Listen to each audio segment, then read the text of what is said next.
اس گھر میں زارا شادی کے بعد آئی اور اسے نہیں پتا تھا کہ یہ گھر اس کی موت کا سبب بنے گا۔ اس بے دردی کے ساتھ قتل کیا گیا جس طرح کسی جانور کے ساتھ بھی کوئی نہیں کرتا۔ ابھی بھی لوگ خوف زدہ ہیں اور زارا کے حوالے سے بتانے سے کتراتے ہیں، اوائڈ کر رہے ہیں۔ یہ وہ جگہ ہے جہاں سے زارا کو ٹکڑوں کی صورت میں پھینکا گیا۔ ایسے ہی لگ رہا ہے کہ جیسے یہاں پہ کوڑا کرکٹ پھینکا جاتا ہے۔ اس گھر میں زارا کو مارا گیا اور بیٹے کے سامنے بے دردی کے ساتھ قتل کیا گیا اور ٹکڑے کیے گئے۔ آپ کو زارا کا وہ گھر دکھاتے ہیں جہاں پہ زارا کی ساس سگرا رہتی تھی اور نند آئی تھی اور نوید آیا تھا، جہاں پہ زارا کو ٹکڑوں کی صورت میں کاٹا گیا اور اس کو پہلے قتل کیا گیا، اور وہ گھر آپ دیکھ لیں تو ناظرین یہ آپ گھر دیکھ سکتے ہیں، اب مکمل طور پہ بند ہے۔ اس گھر میں زارا شادی کے بعد آئی اور اسے نہیں پتا تھا کہ یہ گھر اس کی موت کا سبب بنے گا، اور جس طرح بے دردی کے ساتھ ٹکڑے کر کے اس کو مارا گیا، اور آپ نے پہلے بھی جان لیا کہ اس طرح ڈیڈ باڈی کو کاٹا گیا اور بار بار کاٹتے رہے، اس بے دردی کے ساتھ قتل کیا گیا جس طرح کسی جانور کے ساتھ بھی کوئی نہیں کرتا۔ تو ہم نے ہمسایوں سے بات کرنے کی کوشش کی، مگر اب یہاں پہ کوئی بات نہیں کرنا چاہ رہا، کیونکہ سب کی رشتہ داری ہے، سب کی عزیزداری ہے، ہر بندہ خوف زدہ ہے، اور یہاں تک بتایا جا رہا ہے کہ اس گھر میں جو خواتین شادی کرنے کے بعد آئی ہیں وہ ساری بیٹیاں خوف زدہ ہیں کہ کہیں ہماری بیٹی کے ساتھ کوئی ایسا معاملہ نہ ہو، اللہ نہ کرے۔ یہ گاؤں ہے جس میں زارا کے ساتھ ظلم کی انتہا کی گئی اور پورے گاؤں میں خوف کی فضا ہے۔ ابھی بھی لوگ خوف زدہ ہیں اور زارا کے حوالے سے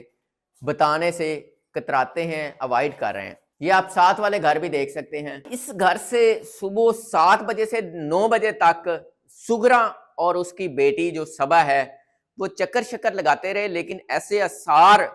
ایسی کوئی ویڈیو، ایسا کوئی تھیلا، ایسا کوئی بیگ کیمروں کی نظر سے نہیں گزرا، بلکہ ان کو پتا تھا کہ یہاں کیمرے لگے ہوئے ہیں، اور اسے چھپا کے زارا کو پچھلی سائیڈ سے پھینکا گیا۔ وہ بھی آپ کو دکھاتے ہیں کہ زارا کو بوری میں بند کر کے زارا کو مارنے کے بعد ٹکڑوں میں ایک بوری میں بند کیا گیا اور اس کے بعد پچھلی دیوار سے پھینکا گیا، اور اسی گھر میں نوید کو پچھلے راستے سے بلوایا گیا، گھر کے اندر داخل کیا گیا، اور یہ کہا گیا کہ یہ کوئی بجلی کا الیکٹریشین ہے اور بجلی ٹھیک کرنے کے لیے آیا ہے۔ تو اب آپ کو وہ ایریا دکھاتے ہیں جہاں پہ زارا کو ٹکڑوں میں بند کر کے بوری کی صورت میں پھینکا گیا۔ ناظرین یہ وہ جگہ ہے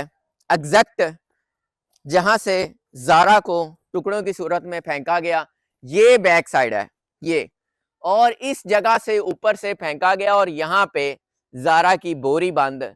جو ڈیڈ باڈی تھی وہ گری۔ آپ دیکھ سکتے ہیں کہ کس طرح کی سچویشن ہے، ایسے ہی لگ رہا ہے کہ جیسے یہاں پہ کوڑا کرکٹ پھینکا جاتا ہے، اور یہ باقی گھر ہیں۔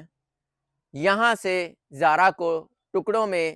بوری میں ڈال کے یہاں پھینکا گیا۔ ناظرین خالہ کے گھر زارا کی موت، جس گھر میں وہ بیاہ کے لائی گئی تھی، اسی گھر میں اس کے ساتھ جو ظلم کی انتہا کی گئی، بے دردی کے ساتھ اس کی ڈیڈ باڈی کو کاٹا گیا، پہلے اس کو مارا گیا اور اس کے بعد ٹکڑے کیے گئے، انتقام کی انتہا کی گئی۔ ناظرین ابھی بھی گاؤں میں لوگ خوف زدہ ہیں، اور اس گھر میں کتنا خوف و ہراس کہ اس گھر میں زارا کو مارا گیا اور بیٹے کے سامنے بے دردی کے ساتھ قتل کیا گیا اور ٹکڑے کیے گئے، تو اس وقت کیا کنڈیشن ہوگی۔ اور جب گاؤں والوں کو پتا چلا کہ زارا کے ساتھ اس کی ساس سگرا نے اور نند نے یہ کیا، تو ہر انسان توبہ توبہ کر رہا تھا کہ اتنا بھی کوئی ظلم کر سکتا ہے ایک بیٹی کے ساتھ جس کو بیاہ کے لائے تھے، اور خالہ، سگی خالہ نے ہے یہ حشر کیا۔ جب سے ہم اس گاؤں میں آئے ہیں کوئی بیٹی بہن ہمیں نظر نہیں آ رہی، کیونکہ سب لوگ خوف زدہ ہیں اور کوئی بات بھی نہیں کرنا چاہ رہی، اور یہاں تک بتایا جا رہا ہے کہ جن کی بیٹیاں یہاں بیائی گئی ہیں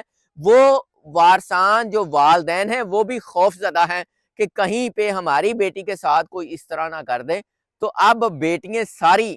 خوف میں مبتلا ہیں کہ جو زارا کے ساتھ کیا کسی اور بیٹی کے ساتھ اللہ نہ کرے ہو۔ ناظرین اگر آپ بھی چاہتے ہیں کہ آئندہ کسی بیٹی بہن کے ساتھ اس طرح نہ ہو تو زارا کے لیے انصاف کی آواز اٹھائیں، اور جو اس میں ملوث ہیں ان کو قرار واقعی سزا ہو، اور آپ کی آواز بھی زارا کی آواز، زارا کے انصاف کے لیے بنے۔ اجازت دیجیے، اللہ نگہبان۔